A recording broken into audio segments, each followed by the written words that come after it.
The Chesapeake Bay is behind us. Welcome to Annapolis. Turn the camera to the left and you'll see the Maryland World War II Memorial. Overlooking the Severn River, this memorial contains columns and granite slabs inscribed with the names of 6,454 Marylanders who died during World War II. Also highlighted is Maryland's role during the war. It's free and there's plenty of parking, so I encourage you to stop by and check it out. Hello again, welcome to Maze Ways. I'm Kevin, coming at you from the passenger seat. Our trip this morning has brought us from Rehoboth Beach, Delaware to here, the capital of Maryland, where we'll spend the next couple of days touring the city. You have control of the camera in this video, so take a look around.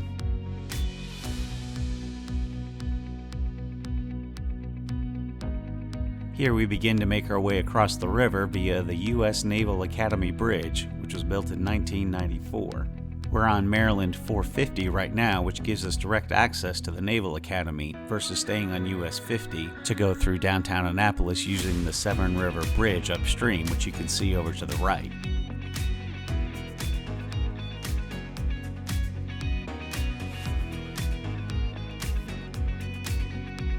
Now swing your gaze back over to the left and you'll see the US Naval Academy coming into view.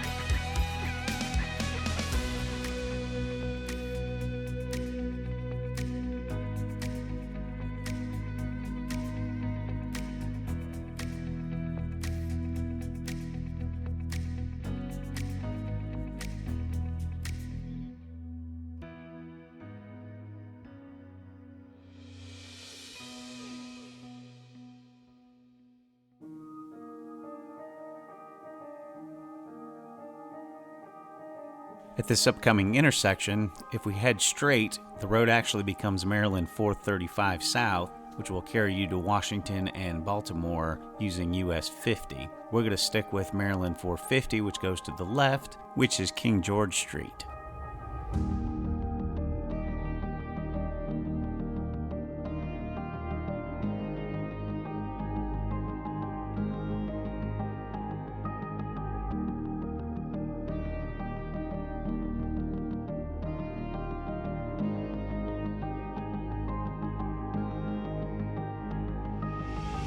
As we make our way past the baseball stadium on the left, we're about to cross College Creek, which by my standards is one of the largest creeks I've ever seen in my life. As we get to the other side, we still have the Naval Academy on our left behind this brick wall, and on the right starts the campus of St. John's College. St. John's is a liberal arts college that was chartered in 1784 as the successor to the King William's Preparatory School, which itself was founded in 1696, so a lot of history here. During our stay here, I learned that there's a bit of a rivalry between St. John's College and the Naval Academy. Each year there is a croquet match between the two schools known as the Annapolis Cup. Started in 1982, St. John's would host the match on its green lawn, where the midshipmen would appear in their standard croquet attire, and the Johnnies would appear, to much pomp and circumstance, in uniforms that change year to year and are revealed only at this time. The matches were on hold for 2 years during COVID, and in 2022, the Naval Academy actually hosted the event for the first time. The midshipmen got the win, making the overall record 30-8 in favor of the Johnnies. If my memory serves, the green lawn can be found down here on College Street on the right, where you'll also find a replica of the Liberty Bell. We're approaching Maryland Avenue, and on the right-hand side on the far corner is the Hammond-Harwood House. And if you look further down the street, you can see the state capitol in the distance. This National Historic Landmark was built in 1774 for Matthias Hammond, who ended up never even living in the house.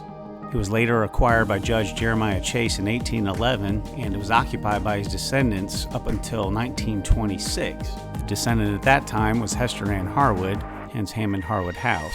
It's operated as a museum now by St. John's College. Lots of architectural information for this house. I knew the Naval Academy was large, But driving alongside it here at street level really impressed me at the overall size. It's been behind this wall on our left the entire time, and now we have this main entrance up here ahead of us on the left. Here we're making a right turn onto Randall Street, and it will open up in the center of Annapolis in just a moment.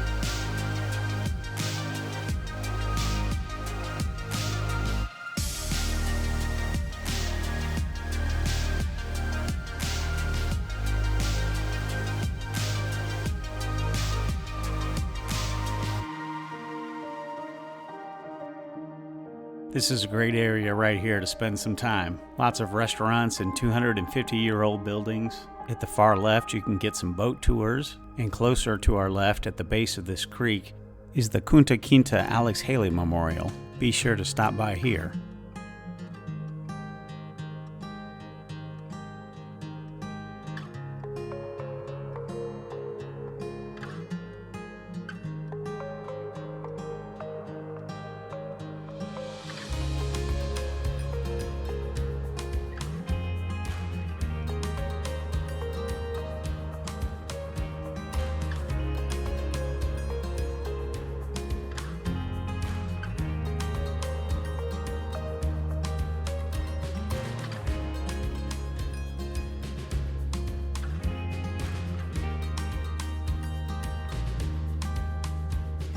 We're making our way up Main Street now. I found it interesting to see buildings that are 250 to 300 years old standing in as a Starbucks or a Jimmy John's in present day.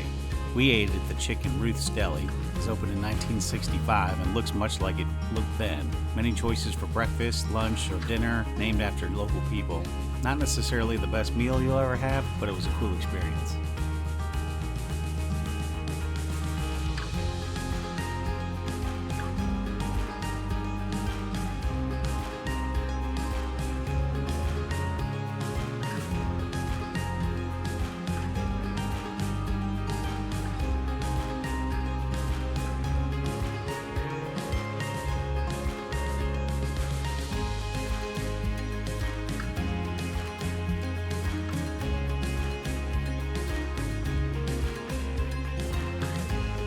This is St. Anne's Episcopal Church in the center. It was founded in 1692, though this is the third church at this location.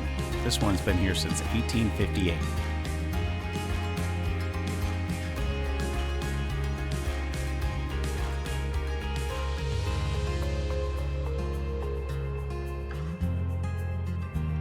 We've merged right onto College Avenue. We have state office buildings on either side of us, with the left ones housing offices for state senators, comptrollers, and treasurers' offices. On the right, we get a good view of the Thurgood Marshall statue in the Maryland State House. And then finally on our left again, offices for the State House of Representatives.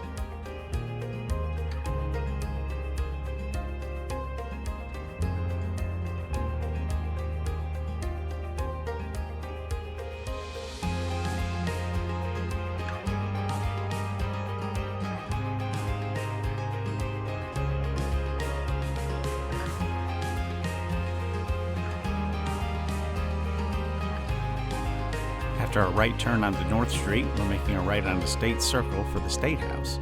It is the oldest state capitol in the United States that is in continuous use, which has been since 1772. It's the home of the Maryland General Assembly and the offices of the governor and lieutenant governor. It's the only state capitol in the country to serve as the nation's capital, as it did in 1783 and 84. In fact, it's where the formal end to the American Revolutionary War occurred. On top of the State House is a wooden dome, in fact the largest wooden dome in the United States that's not constructed with nails. That's pretty cool.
We've made our way down Cornhill Street and then merged onto Fleet Street.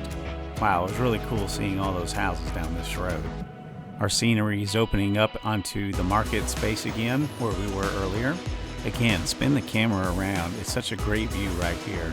We really love this town. It was so much fun to see how history has merged with present day.